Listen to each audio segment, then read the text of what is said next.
ဆုံးပေါ်ကွယ်ဒီမိန်ကလေးဘဝကလေးနဲ့ရင်ချီလာပြီတဲ့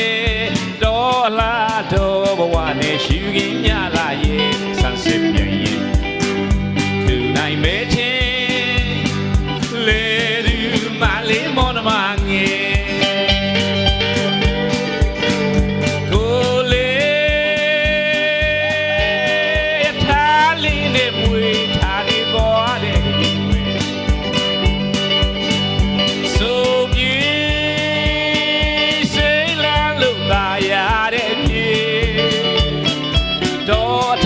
တောင်အသွေးတွေကွေးဝိုက်လို့ရဲ့ဖြတ်ချော်ရင်တွေးခဲ့ရပြီကွယ်